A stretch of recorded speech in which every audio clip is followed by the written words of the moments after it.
In the early hours of July 2nd, Russia launched 74 missiles and almost 500 drones against Kyiv. It was one of the largest bombings the Ukrainian capital has seen since the beginning of this war. 30 people died. 52,000 people spent the night hiding in subway stations, listening to the city collapse above them. 4,500 of them were children. And do you know what Putin did the next day? He appeared on Russian television and ordered the attacks to continue. But there's one thing he didn't know. The Ukrainian response was already in motion even before his first missile took off. In the next 72 hours, targets inside Russia began to burn, one after another, in places so far away that no one on the Russian side imagined they could be reached. But the strangest thing wasn't any of that. The strangest thing came 3 days later, when Putin did something that no leader does when they're winning. And he did it in front of the cameras. But for you to understand the magnitude of what he did, I need to show you first what Ukraine was doing while Kyiv was burning. Let's start with the night of the attack. The Ukrainian Air Force tallied what came in from the sky. 24 Iskander ballistic missiles, 4 Zircon hypersonic missiles, and 42 more missiles of other types. Along with them, 496 drones. Some carried real explosives, others were empty, and since on radar they all look the same, those in air defense have only a few seconds to guess which ones are fake. Ukraine shot down the overwhelming majority of the drones. They're good at it. They got good at it over 4 years of practice. The problem was never the drones. The problem is the ballistic missiles. And if you don't know exactly what a ballistic missile is, it's simple. Look at its trajectory. A drone flies low and slow. You can chase it. The cruise missile flies straight, like a little airplane. Several weapons can shoot it down. But the ballistic one does something else. It goes up really high, almost to the edge of space, and then it drops almost vertically right on top of you at over 3,000 kilometers per hour. Look, Ukraine has exactly 2 systems capable of shooting down a ballistic missile. The Patriot, which is American, and the SAMP-T, which is European. And both depend on interceptor missiles that cost millions of dollars each, and to make matters worse, none of them are available in Ukrainian stockpiles. They're far from there in the Allies' depots. So imagine you're the Ukrainian commander. You could spend the next few years begging for interceptors that don't exist in sufficient quantity anywhere in the world. Or you can do something else. If you can't shoot down the arrow in the air, you go after the archer. And here's the part that Putin didn't expect. While he was ordering more attacks against Kyiv, Ukraine was already on the move. The campaign had been ordered by Zelensky weeks earlier. And the bombing of the capital didn't even delay the schedule. Ukraine was not reacting. It had already started. The first target was the airplanes. There is a military airport in occupied Crimea called Saki. That's where the fighter jets that bombed the south of Ukraine take off from. The famous Su-30 and Su-24. Frontline bombers parked in reinforced hangars. In the early hours of July, first drones from Ukrainian military intelligence entered that airport. What you're seeing now is the onboard camera of one of them. Pay attention to the image. It's monochromatic, almost like nighttime. The drone descends and levels off low over the runway. The stripes on the asphalt pass underneath it. And then the target appears, a military aircraft parked on the apron with no one around. The drone speeds up. The white crosshair locks on. Notice what appears on the screen in yellow. No connection. That's how you confirm a hit. The drone ceases to exist at the same moment the Russian plane stops flying. And in this way, 7 hangars were hit that night. The Ukrainians claimed that at least 7 aircraft were destroyed. Satellite images confirmed the shelters were blown open with their doors torn off. And 2 days later, they came back. They hit Saki again, and also the airport in Vardyski. Twice in the same week, at the same airports. But the planes were just the beginning. While the hangars were burning in Crimea, Ukrainian drones were blacking out the entire peninsula. 16 power plants hit in 48 hours, blackout across all of occupied Crimea.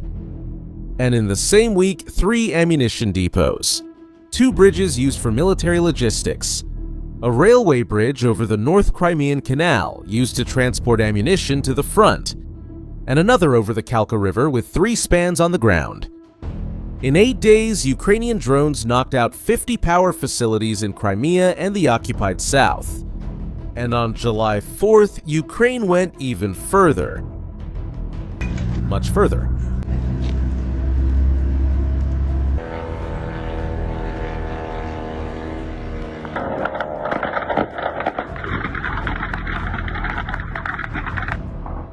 Ukrainian drones hit the St. Petersburg oil terminal. For you to understand the scale of this, St. Petersburg is the 2nd largest city in Russia. It's 900 kilometers from territory controlled by Ukraine. It's one of the most protected cities in the country. And it's where Vladimir Putin was born. The terminal caught fire in several places at the same time. 72 drones were shot down over the region that night, which means many others were not. A drone crashed inside the park and the Peterhof Palace, the summer residence of the Tsars. And 2 days later came the deepest attack of the entire war.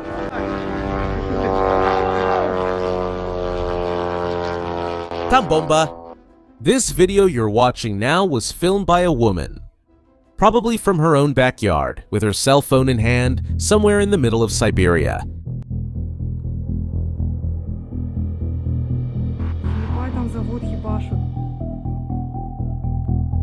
What's burning in the background behind her fence in her garden is the Omsk refinery.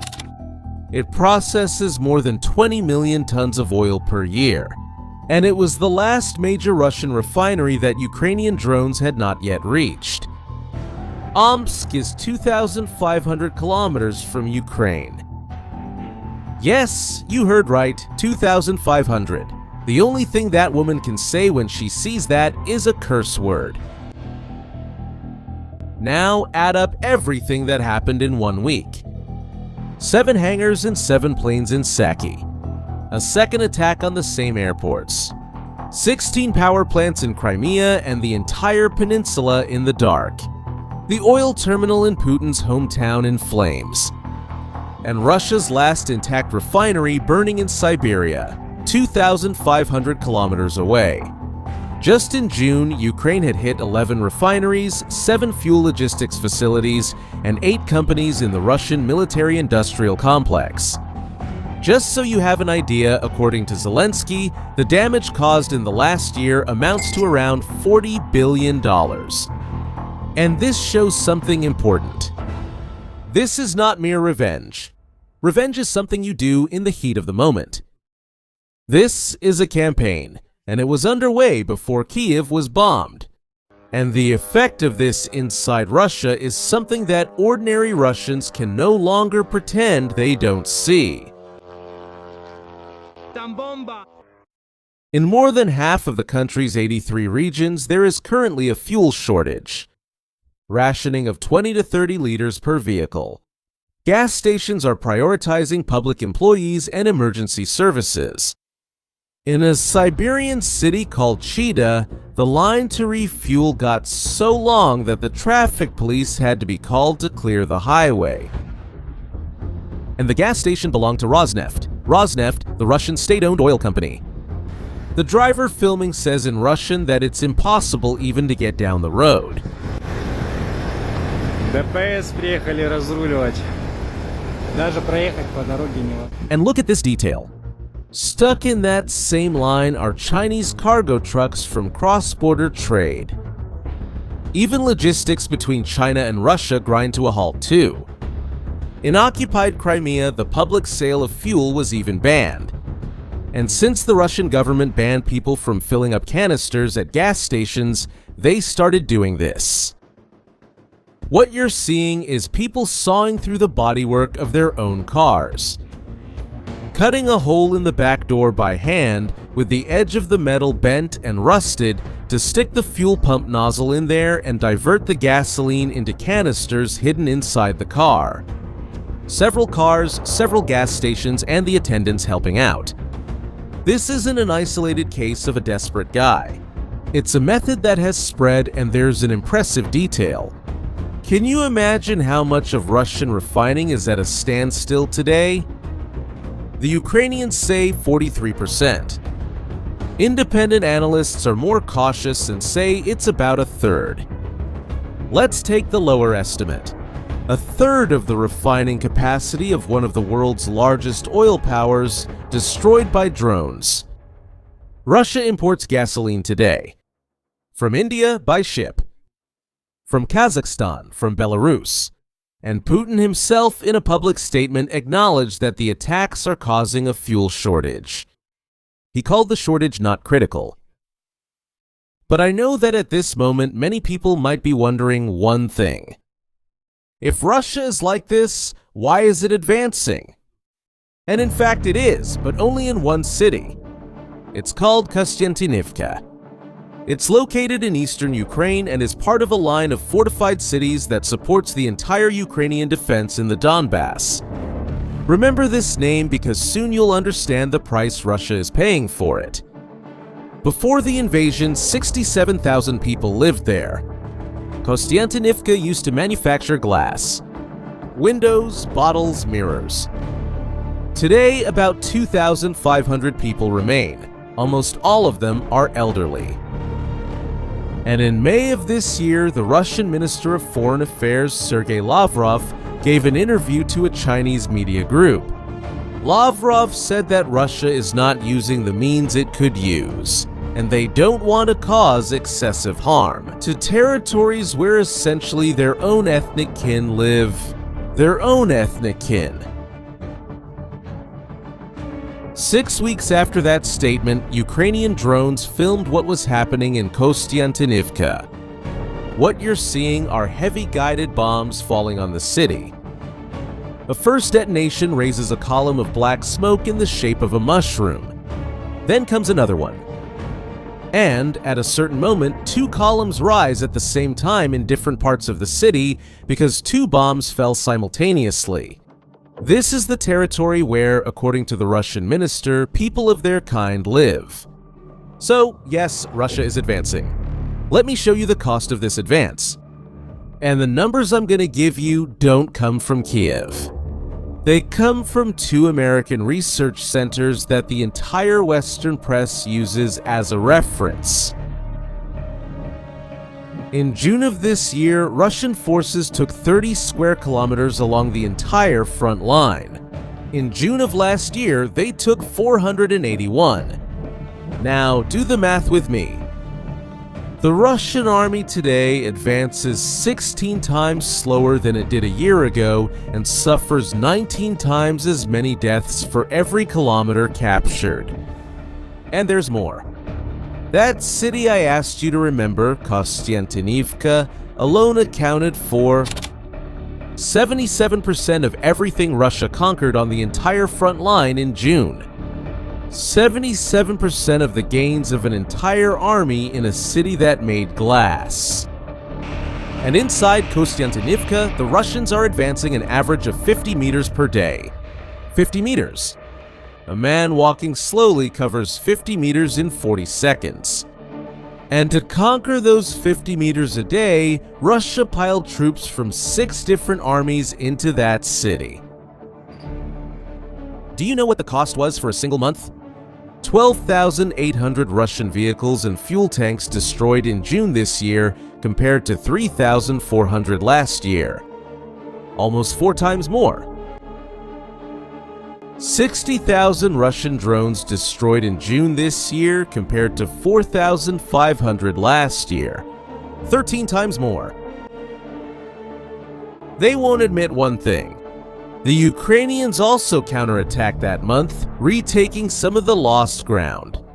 And when you add everything up, analysts come to the same conclusion. In practice, Russia ended June with less territory than it started with. And it was in this same context that the strangest thing of that whole week happened. On the night of July 3rd, Vladimir Putin appeared dressed in a camouflage military uniform. He was received by General Valery Gerasimov, the chief of the Russian General Staff. They said it was a forward command post near the front line.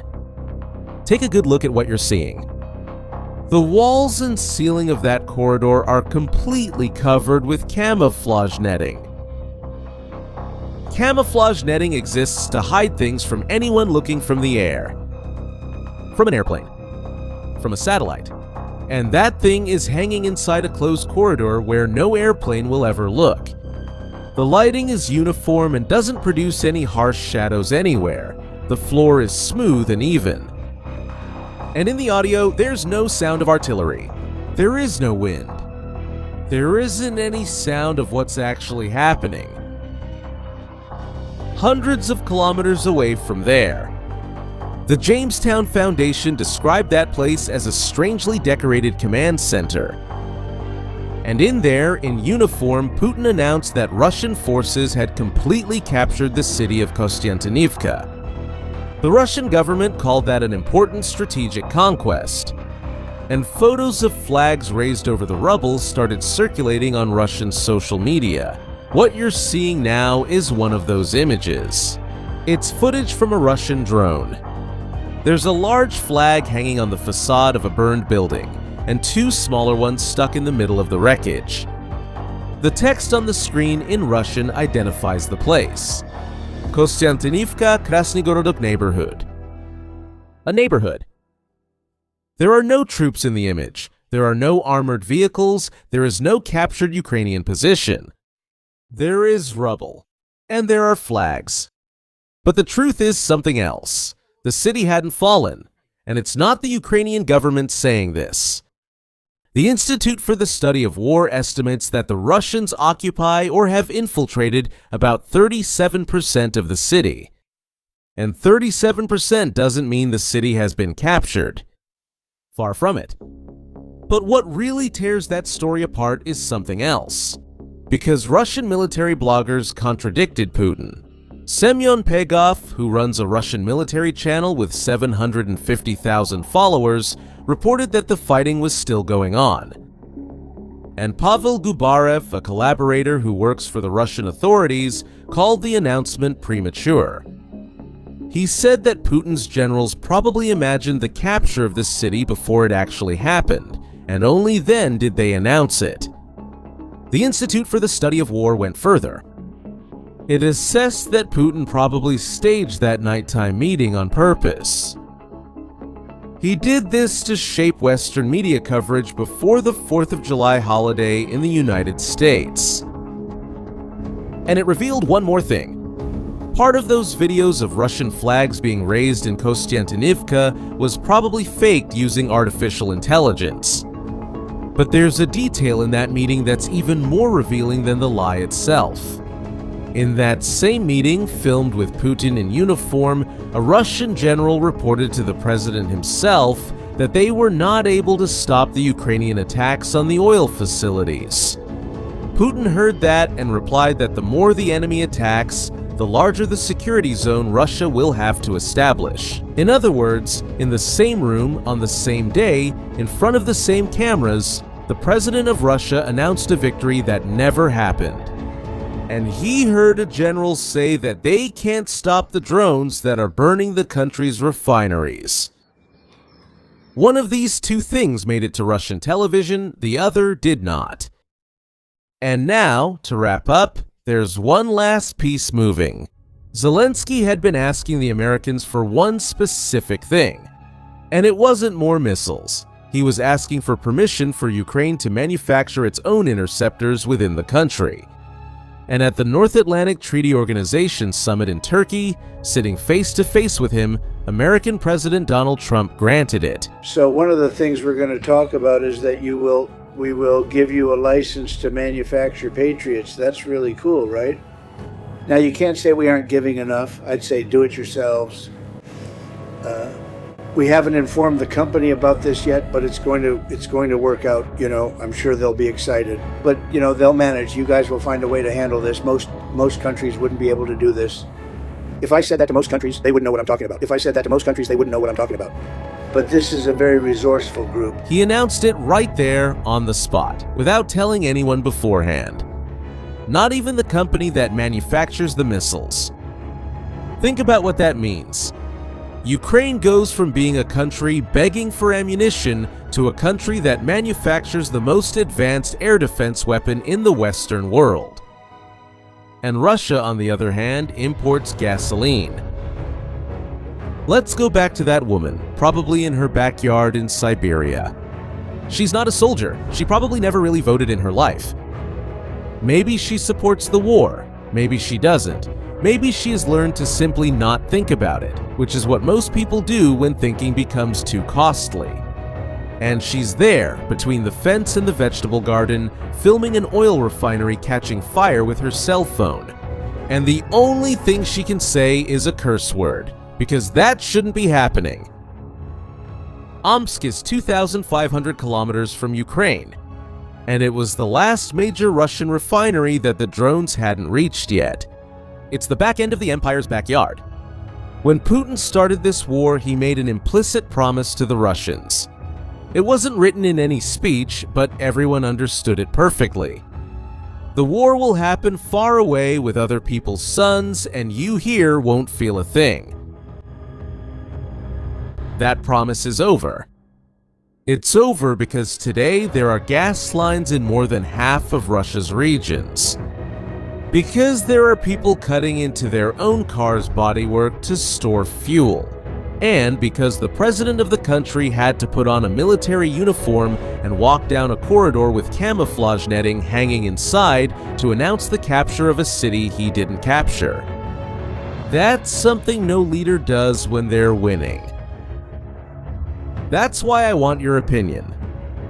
After everything you've seen in this video, do you think Putin is in this war because he still hopes to win? Or is he afraid of what will happen to him the day he admits he didn't win? Write in the comments what you think about it. Thank you for watching. See you in the next video.